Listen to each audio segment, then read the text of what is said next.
Have you ever seen a royal question ignite faster than this one? If Prince Harry truly wants to come home, is there still a home left for him to return to? It's the single line echoing across comment sections, podcasts, and morning shows. Not because it's dramatic, but because it cuts straight into the wound the public believes he created himself. After years of crossing oceans, reshaping his identity, and challenging the very institution that raised him, the prince now writes a 647-word love letter to Britain, calling it the place he proudly served, and hinting, however softly, that he misses the soil he once walked away from. And suddenly, the world is asking if this is longing, regret, or the opening move of a long-calculated return. The payoff, however, doesn't lie in whether Harry wants to come back. The real answer sits in the reaction of the people he left behind. Many readers felt the tone of his essay was not just reflective but almost pleading. They noticed the choice of words, currently, always, proudly, as if he were tugging on a thread that still connects him to the nation he once defended in uniform. Yet the louder question in the crowd isn't about his heart, it's about trust. Can a bridge rebuilt with a few poetic lines withstand the storms he himself helped unleash? Some say the public's memory is long, others say the palace is even longer. This is where the tension sharpens. Harry may be looking back, but Britain is still looking at everything that happened after 2018. The interviews, the accusations, the divide between brothers, the sudden move to California, and the spotlight on private family matters. Every time he steps forward, the past walks right beside him. And while the essay rekindled a flicker of sympathy from a few, it also revived frustrations from many who feel he abandoned the very traditions, roles, and responsibilities he now seems to rediscover. But here is the twist that keeps millions watching. The prince's words came at a moment when his brother was standing beneath the spotlight of Brazil, representing the future of the monarchy with confidence and stability. 2 sons, 2 continents, 2 directions, one moving forward, one appearing to circle back. So before we dive into the unraveling of this 7-year journey from a fairy tale wedding to a fractured family dynamic, there's a single truth viewers are demanding to know. Is Harry reaching out in reconciliation or simply reaching for relevance? And more importantly, does anyone on the other side still have their hand open? The memory of that May morning in 2018 still lingers like a scene preserved in glass, untouched, sparkling, almost unreal. The chapel bells, the sweeping lawns of Windsor, the whispers rising from thousands who lined the streets, all waiting to witness what the press had already christened the royal wedding of the century. The world seemed to pause as Prince Harry, the once troubled younger son of a future king, stood at the altar beside an American actress whose arrival had been framed as the dawn of a new monarchy. This wasn't just another royal ceremony, it was a statement, a symbol, a collision of tradition and modernity that promised to reshape an institution older than most nations. People watching from balconies, pubs, hospital rooms, and continents away believed they were witnessing history. The commentators spoke of barriers falling, cultures converging, and old patterns cracking open just enough for something different, maybe even transformative to slip through. Meghan walked down the aisle in silence, veiled in simplicity, but the reaction was thunderous. In those early hours, she was embraced as a refreshing breeze entering halls heavy with protocol. Harry, beaming at her with the kind of affection rarely seen so openly in royal spaces, seemed finally at peace, no longer the boy haunted by flashbulbs, but a man stepping confidently into a future he chose. In that moment, hope outweighed caution. Commentators called their union a modern fairy tale precisely because it blended 2 worlds so rarely connected: the fiercely guarded traditions of the British crown and the free-spirited individuality of American celebrity culture. It felt new, liberating, exciting. Millions projected their own aspirations onto them: representation, change, empowerment, a monarchy ready to evolve for a new age. But fairy tales are delicate, and the first cracks are always quiet. They begin with whispers, not storms. Inside the palace corridors, far from the televised spectacle, adjustments were already proving more difficult than the cameras suggested. Royal life is not merely ceremonial, it demands consistency, loyalty, hierarchy, and an acceptance of roles shaped generations before. Meghan's arrival, confident, outspoken, fiercely independent, created friction not because of who she was, but because of what the institution required her to become. A system built on graduated ranks had suddenly absorbed a woman used to steering her own narrative.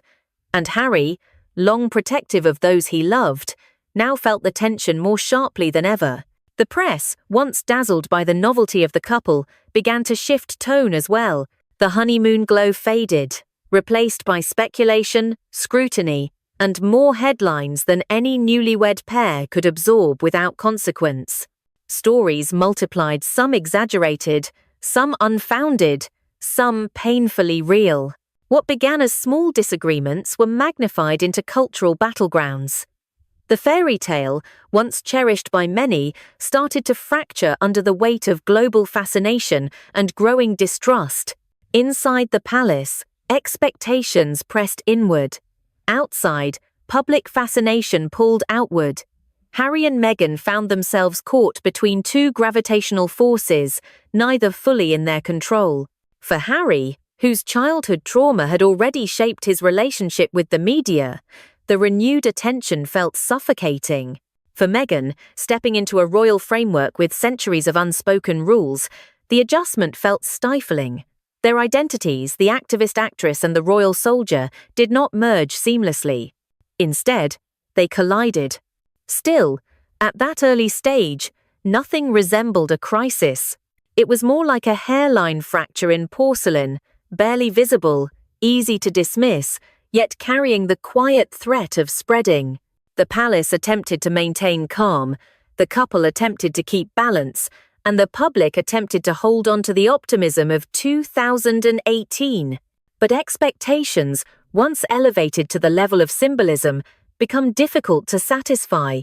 Every gesture was read as a message, every expression interpreted as a hint, every absence treated like a clue. And through all of this, Harry stood at the intersection. He watched the woman he loved struggle to adapt to a world that demanded silence where she had been taught to speak, obedience where she had learned independence, and restraint where she had built her identity on authenticity. At the same time, he saw the firm hand of royal duty closing in, reminding him that his family's stability depended on structure, not improvisation. He was both participant and witness, both prince and husband, both protector and protected. The pressure was immense, and the cracks deepened not in a single moment, but through thousands of small ones, the kind no camera catches. The couple's supporters framed the tension as inevitable growing pains, the price of modernizing an ancient institution. Their critics saw it as a clash of incompatible worlds. But inside that castle, for Harry and Meghan, it became something more personal, a question of identity. Could they belong to two worlds at once?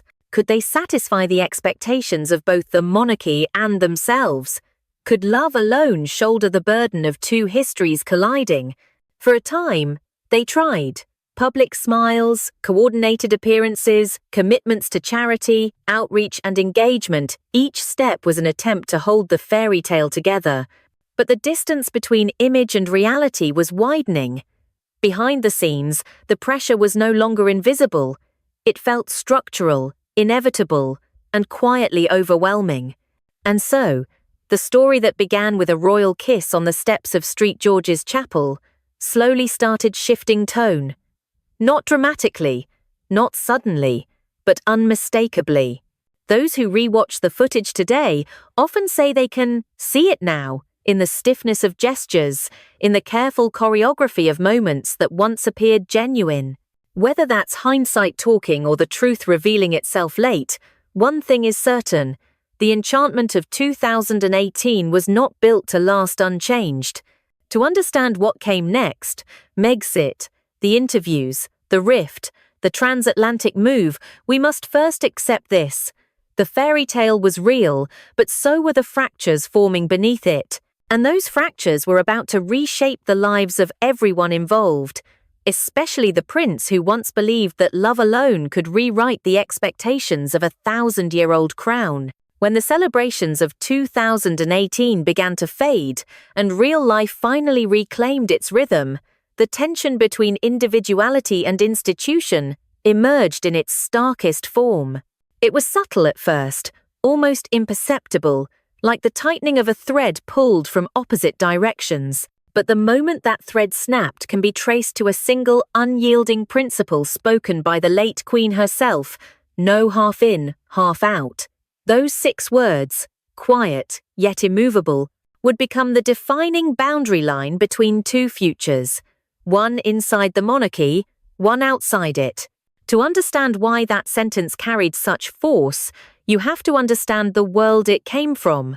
The monarchy is not merely a family, it's a system of traditions, obligations, and continuity. Every member, whether born or married into it, becomes part of a structure whose strength lies in predictability. For over 1,000 years, its stability has come not from personal preference, but from unwavering duty. So when Harry and Meghan began expressing a desire for independence, greater control over their public image, more freedom in choosing their causes, and the ability to step away from the relentless glare of the media, the request was interpreted not just as a personal need, but as a structural threat. The tragedy of Megxit is that both sides believed they were making reasonable decisions. Harry and Meghan argued they wanted relief, not rebellion. They believed there must be a middle ground, a version of royal life where they could still represent the crown during key moments, yet live primarily as private individuals the rest of the time. They envisioned a hybrid role, modern and flexible, that allowed them to serve when needed but step away when overwhelmed. The palace, however, saw something entirely different, an unsustainable arrangement that would set a precedent for every future royal uncertain about their place. So when negotiations unfolded behind closed doors, the tone was firm but not cruel. It was the Queen's gentle finality that ended the debate. There could be no halfway royal. One either accepts the mantle fully or steps aside entirely. And with that declaration, the die was cast. Harry and Meghan faced a decision that would redefine their relationship with the institution forever. They chose freedom, or, as some critics claim now, freedom chose them. When the public announcement finally arrived, it felt seismic. The words, "stepping back," sent shockwaves through the global press. The couple would no longer serve as senior working royals. They would lose access to public funding. They would not use their HRH titles in any official capacity. It was a clean break on paper, but emotionally and symbolically, it was anything but tidy. The United Kingdom went into a fever pitch of debates, opinions, and speculation. Supporters of the couple praised their courage to prioritize mental well-being. Detractors accused them of abandoning duty at the first sign of discomfort. In the middle stood Harry, torn between the woman he vowed to protect and the family he had always anchored his identity to. Even as messages of sympathy poured in from those who believed the couple's cries for help had gone unheard, there was an unmistakable shift in tone from a large portion of the public. Harry, once the beloved spare the cheeky prince who won hearts on military tours and charity missions, was now facing an avalanche of suspicion. People questioned whether he had been influenced, pressured, or overshadowed.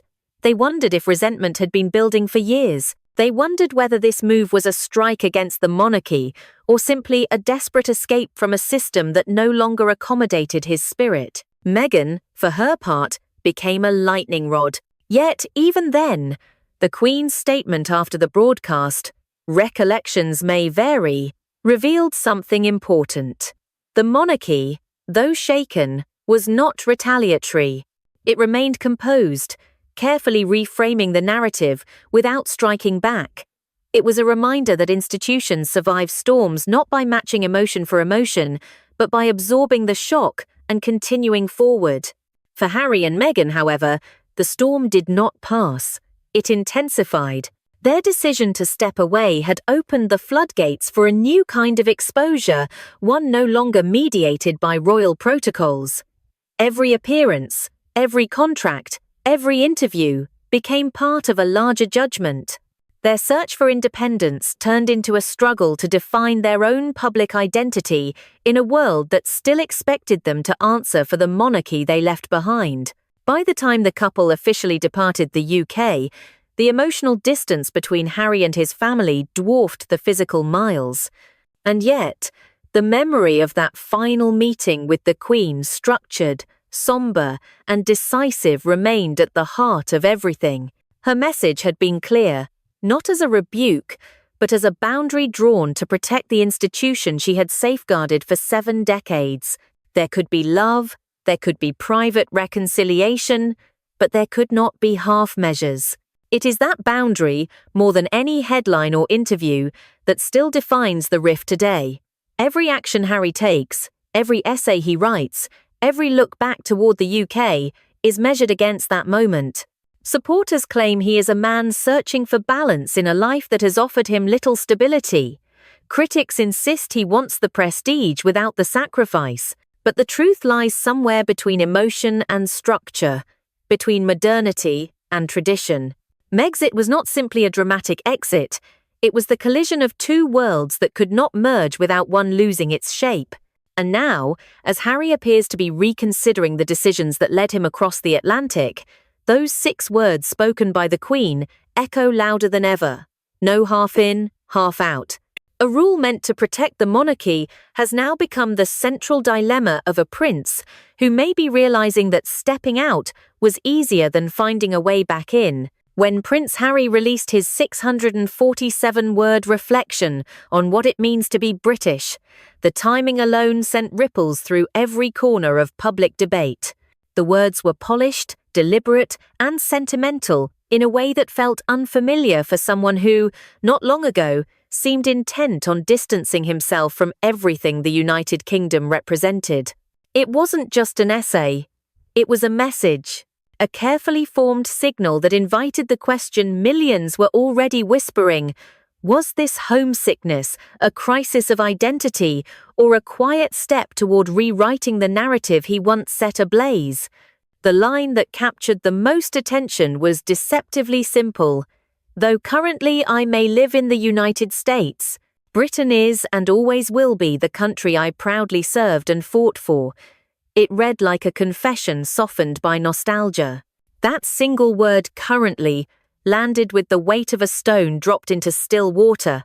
It implied movement, temporary placement, the suggestion that the chapter he is living in America is not necessarily the final one. And when he described Britain as a place he proudly served, many readers noticed the shift.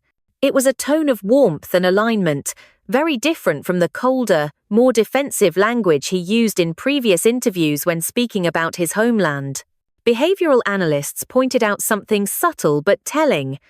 The language carried the emotional cadence of someone looking backward rather than forward, someone revisiting the meaning of home because the present feels unstable or incomplete, someone reaching not just for memories, but for identity. For a man who once declared California to be home, the essay sounded like the voice of someone reconsidering, or at the very least, missing the familiarity of a past he once pushed away. But in the court of public perception, longing is never just longing. Many readers interpreted the essay as a strategic move, a recalibration. They argued that in a year where the Sussex brand faced cancellations, dwindling projects, and unpredictable public reception, Harry might be attempting to reconnect with the only role that ever truly gave him automatic respect and global resonance: the soldier prince. The prince, shaped by duty, discipline, and shared national pride. The prince who wore the uniform with sincerity, who walked behind his mother's coffin with dignity, who represented a legacy far bigger than personal grievances. Returning to that version of himself, even through words alone, could soften old resentments and prepare the ground for something future-looking. At the same time, others viewed the essay as a cry for help disguised as patriotism. They saw hints of emotional fatigue in the way he described Britain's character and resilience. They noticed the undertone of someone searching for a stable anchor, a place where his identity is not contested or overshadowed. The comments that followed the essay mirrored this interpretation. Some sympathized, saying he sounded homesick in a way that was almost frightening. Others sounded almost protective, suggesting that the weight of his choices had finally caught up to him and that he needed support, not criticism. Yet there was also a more skeptical voice rising in the background. Readers who argued that the essay's release was too perfectly timed to be purely emotional. They pointed out that the reflection arrived during a period of intense royal visibility Remembrance Day ceremonies, drawing global attention in London, Prince William's prominent appearance in Brazil, and renewed discussion around the monarchy's future. In that light, Harry's sudden rediscovery of patriotism looked less like sentiment and more like an effort to reposition himself in the public eye, especially at a time when his American life was being contrasted sharply with the polished stability of his brother's royal trajectory. The most dramatic reading of the situation framed the essay as an opening gambit in a long game of reconnection, a low-risk test to measure public reaction. By expressing admiration for the UK without addressing the controversies attached to his departure, Harry placed himself in a neutral zone, able to gauge whether the public was willing to soften or whether the rift remained cold and unyielding. If readers embraced the essay, it could be a step toward gradual reintegration. If they rejected it, nothing was officially lost. But what made the situation more complicated was what happened immediately afterward. No matter how heartfelt the essay seemed, the contrast between Harry's reflective words and his physical distance from the events unfolding in London struck many as painfully ironic. While the King, Prince William, Catherine, and young George stood in solemn silence at the remembrance ceremony, one of Britain's most sacred traditions, Harry was photographed overseas, smiling, attending events, or participating in engagements that had nothing to do with the country he claimed to always hold dear. That visual dissonance exposed the disconnect between sentiment and reality. For his critics, this mismatch reinforced the belief that his essay was less about longing and more about optics. For his defenders, it was simply the result of the life he now lived, bound by commitments outside the royal calendar, constrained by circumstances he could not alter. But for the undecided middle, the contrast raised an uneasy question. Can a man be emotionally tied to a nation he no longer stands beside during its most symbolic moments? The deeper tension hidden within the essay was not just patriotism, it was identity crisis. Harry's life has always been defined by the institution he walked away from, and stepping outside its boundaries brought freedom, but also ambiguity. A signal that the internal battle between his American present and his British past is far from settled. It was both a hand pressed against a closed door and an ear leaned toward the other side, listening for whether anyone might be approaching. The question the world now asks is whether that door will ever open, and whether the prince, who once closed it so firmly, is ready for the weight of stepping back through. There are moments in public life when two images appear side by side, and without a single word spoken, they reveal everything. Prince William standing beneath the futuristic curves of the Museum of Tomorrow in Rio de Janeiro, presenting the Earthshot Prize with the confidence of a man stepping fully into his destiny. Prince Harry, thousands of miles away, photographed at charity events in Canada, before later appearing under the glow of Hollywood lights at parties so extravagant they could have been scenes from a streaming drama. Two brothers, two continents, two visions of service, and two narratives that the public could not help but compare. William's presence in Brazil carried the weight of expectation, an heir acting not just as a symbol, but as a leader. The Earthshot Prize, framed by the shimmering lights of Rio, had the air of a global summit. Scientists, innovators, and philanthropists filled the hall, focused on long-term solutions for the planet. William walked out to applause that felt steady, grounded, and respectful. This was not the electric chaos of a celebrity event. It was the measured admiration reserved for someone who represents continuity. Those watching described him as the face of a future monarch, someone steadily ascending without theatrics, proving that responsibility and charisma can coexist without spectacle. Meanwhile, the unfolding images from Harry's week told a very different story. His visit to Canada began nobly, featuring charitable efforts and sporting events tied to causes he has long supported. In isolation, nothing about his itinerary felt inappropriate or misguided, but the timing cast an unavoidable shadow. His appearances coincided directly with William's Earthshot week, so directly that social media erupted with accusations, comparisons, and theories about calculated scheduling. Supporters insisted it was coincidence. Critics claimed it was a familiar pattern. Observers hovered somewhere in the middle, unsure whether to interpret it as strategy, misfortune, or unconscious mimicry. But the moment that truly crystallized the divide came a few days later. While the royal family, King Charles, Queen Camilla, Prince William, Princess Catherine, and young Prince George stood in solemn unity during the Remembrance commemorations in London, Harry and Meghan were photographed in an entirely different setting. Glittering gowns, champagne glasses, the unmistakable aesthetic of a Hollywood celebration.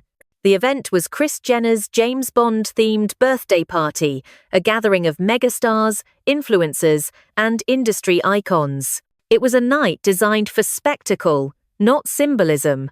The contrast was impossible to ignore. In London, the air was cold and reverent. The nation paused in collective remembrance, acknowledging sacrifice and continuity.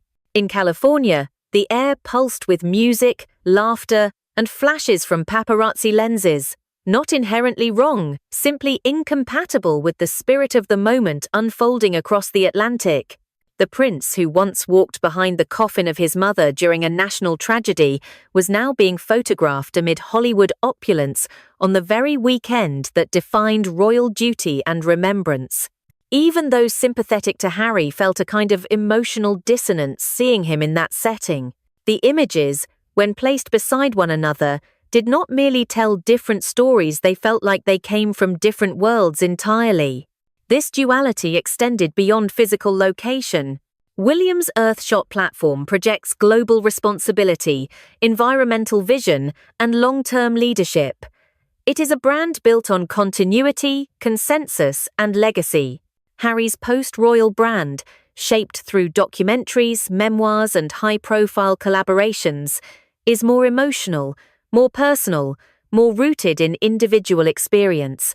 One narrative is structural, the other is biographical.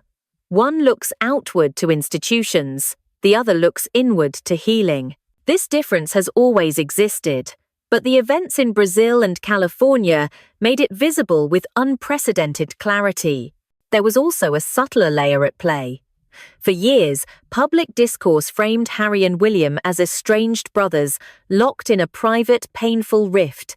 But this particular week felt less like a family tension and more like two diverging archetypes. William appeared as the future king, steadfast, committed, emblematic of the crown's endurance. Harry appeared as the global citizen, passionate, emotionally expressive, but floating between identities, roles, and geographies. Neither image was inherently superior, but their simultaneous emergence created a narrative tension the media could not resist. Even the experts weighed in. Some analysts described Harry's Canada engagements as unfortunate optics, given the proximity to William's trip. Others noted that the Hollywood party signaled a deeper issue, the competing demands of two very different worlds. The rigid traditions of the monarchy leave little room for improvisation. Hollywood, on the other hand, thrives on spontaneity, glamour, and visibility. Harry exists at the intersection of those two spheres, a place that can be exhilarating and isolating in equal measure. For the public, the question was not simply which brother was right. It was which version of service resonated more deeply: William's grounded, ceremonial, internationally respected presence, or Harry's emotionally driven, independent, sometimes unpredictable path. The more these parallel narratives unfolded, the more viewers began seeing them not as brothers taking different journeys, but as embodiments of two competing ideas about legacy.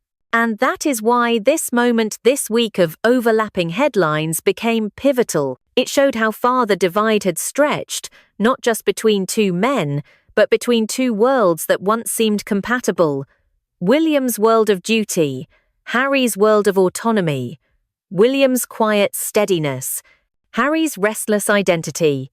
Two paths that began in the same palace, but now move in directions so distinct that every step seems to widen the distance. As the week ended, one thing became clear. Harry's heartfelt essay about Britain and his role in it had to be read in the context of this contrast. His words express belonging, but his choices placed him far from the symbols that once defined him. And the public, watching both narratives unfold in real time, could not ignore the dissonance. The question was no longer just where Harry lived. Then came the Netflix documentary, slick, confessional, cinematic, pulling viewers deeper into their perspective. For a moment, it felt like the couple had found their footing outside palace walls. Deals with Spotify, Netflix, a best-selling memoir, speaking engagements worth millions each one reinforced the idea that Harry and Meghan were not merely stepping away from tradition but building an empire of their own. But empires built on emotion are unstable. Netflix reportedly shifted its strategy, choosing safer, commercially reliable projects over experimental ones. Archetypes, Meghan's much-hyped podcast, faded rather than exploded. New projects stalled or slipped quietly into development limbo. For the first time since Megxit, silence not scandal became the loudest part of their public presence. Observers began to describe the couple's trajectory not as meteoric, but as drifting. Admirers saw her as a woman reinventing herself under pressure. Critics described her as overly curated, strategic, or detached from authenticity. She became a figure onto whom people projected either empowerment or skepticism, depending on their own worldviews. In the middle remained a quieter audience who simply felt confused, unsure whether the couple sought privacy, influence, advocacy, or a blend of all three. Harry's trajectory was different, but no less complicated. His memoir, groundbreaking in its vulnerability, also exposed him to deeper scrutiny. The rawness that made Spare compelling also made him appear emotionally untethered, searching for closure in places that only deepened old wounds. Some sympathized, saying he was finally releasing decades of buried pain. Others wondered whether he had sacrificed too much for catharsis, for book sales, or for a narrative he thought the world needed to hear. The problem was not that Harry and Meghan lacked purpose. It was that their purpose seemed to shift too frequently. 1 month advocating for mental health, another promoting lifestyle projects, then philanthropic endeavors, then entertainment ventures. Each move made sense on its own, but collectively they lacked cohesion. A brand requires clarity, and clarity remained elusive. Then came the inevitable comparisons not to celebrities, but to the very people they left behind. While Harry and Meghan's projects flickered in and out of the spotlight, William and Catherine's roles solidified with almost mathematical precision. Their work, though less glamorous, felt consistent, their public image stabilizing, their influence growing. This contrast, subtle at first, became more visible as the Sussex's ventures slowed and the Wales's responsibilities expanded. The Hollywood party circuit further complicated perception. Photos of the couple mingling with A-list celebrities clashed with Harry's essay about missing the United Kingdom. The emotional language in his writing didn't align with the visual language of glamour and celebration.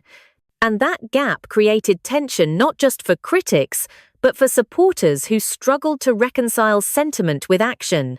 The question that emerged was both simple and brutal. What do Harry and Meghan want their story to be now?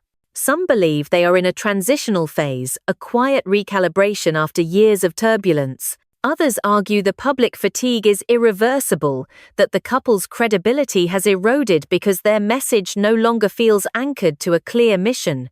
And yet, there remains a significant group that insists the backlash is overblown, that the couple is still navigating the aftershock of leaving an institution that once defined every corner of their lives. What is undeniable is the shift. Their brand, once powered by momentum, now feels weighed down by expectation. The emotional intensity that once gave them strength now risks becoming the very thing that limits their growth. Harry's nostalgia for Britain reads like the inner dialogue of a man torn between past and present. Meghan's ambivalence toward the spotlight makes it difficult to predict her next move. And together, they are a partnership suspended between reinvention and reflection. Perhaps the most human explanation is this: identity reconstruction is not linear. For two people who once believed they could outrun history, the realization that the world moves on quickly must be painful. But the story is far from over. The couple still commands immense visibility, and public interest, though more cautious now, remains strong. What they choose next will determine whether their brand quietly dissolves or transforms into something entirely new.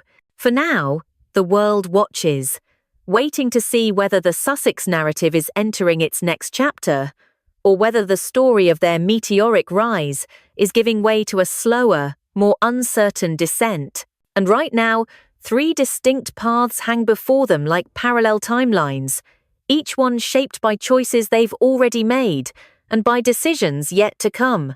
The first path is the one that whispers of reconciliation, a return, not in form, but in spirit. In this scenario, Harry gradually softens the edges of his public persona, stepping away from high-gloss Hollywood appearances and returning to work that feels closer to the boy he once was, the soldier, the advocate, the empathetic bridge builder, the man who walked behind his mother's coffin with a nation watching. In this version of the future, he reclaims his identity not through titles, but through service. His bond with the UK becomes less tangled, and the public slowly, cautiously begins to see him as someone who has matured beyond the turbulence of the past years.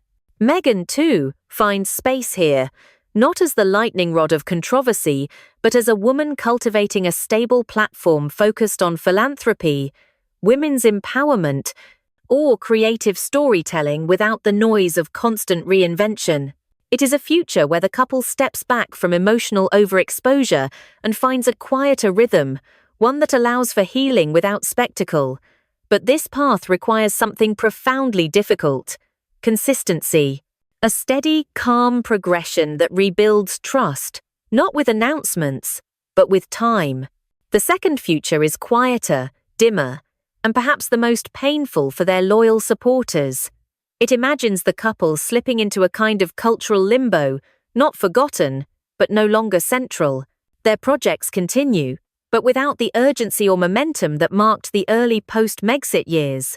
They remain public figures, but their impact softens as the world shifts its attention toward other narratives, other icons, other storms. In this version, Harry becomes a symbolic figure recognizable, but distant from the institution that once defined him. Meghan becomes a personality rather than a phenomenon, known more for past roles than current influence. They live well, raise their children, and maintain a comfortable but muted presence in public life. It is not a tragic ending, but a quiet one, an arc where relevance fades not through scandal, but through time. And while this path may feel unlikely to their most vocal critics or defenders, it reflects a truth many overlook. Public attention is cyclical, and no story remains at center stage forever. The third path, however, is the one that keeps commentators awake at night: the hybrid future, the scenario where Harry and Meghan remain suspended between two worlds without fully belonging to either. In this timeline, Harry continues expressing love for Britain while physically and emotionally anchored in America. His words evoke nostalgia, but his actions reflect distance. Meghan continues shaping her identity through projects that spark debate rather than unity. The couple becomes a recurring paradox: too royal for Hollywood's frivolity, too Hollywood for the monarchy's gravitas. Their story remains captivating, but restless, a narrative defined by longing, contradictions, and unresolved threads. This path ensures they remain fixtures in headlines, But the emotional cost is high. It is a life lived in between, a story without clean lines or solid ground. A future where every step invites speculation and every silence creates more noise. What makes these futures compelling is that none of them demand a single dramatic moment. The transition could be subtle, gradual, happening beneath the surface before anyone realizes the shift. And perhaps that is the real tension gripping the public today, the sense that Harry and Meghan have reached a crossroads, but haven't yet chosen which direction to walk. This uncertainty is not limited to the couple's personal lives. It also reflects the shifting landscape of the monarchy itself, with King Charles facing health challenges, with William and Catherine stepping deeper into their roles, with the public eye sharpening its expectations for the next generation. The institution is moving forward with or without the Sussexes. And the question hanging over everything is painfully simple. Will Harry be part of that forward motion, or a distant echo from a chapter the monarchy has already turned? None of this diminishes what they have achieved. It merely acknowledges that influence, in the modern world, is no longer guaranteed by legacy or rebellion alone. It must be earned continually, shaped intentionally, and aligned with a story the audience chooses to believe in. Which brings us back to you, the public, the viewers, the unseen jury in this ongoing drama. Because whether people want to admit it or not, the future of the Sussex narrative won't be determined solely by palace decisions or media strategies. It will be shaped by perception, by sentiment, by the conversations happening not in conference rooms, but in living rooms, comment sections, and quiet moments when someone scrolls past a headline and decides whether to feel empathy, exhaustion, or curiosity. So here is the question this entire saga circles back to. Which future do you see unfolding? Do you believe Harry is reaching for reconciliation, intentionally or subconsciously? Do you think Meghan's next move could redefine their brand or seal its trajectory? And in your view, has the damage been done, or is the story still malleable, still open to transformation? Your voice matters more than they know. Leave your thoughts below. Tell us what future you envision. Because in a saga built on perception, public opinion isn't just commentary, it's part of the story.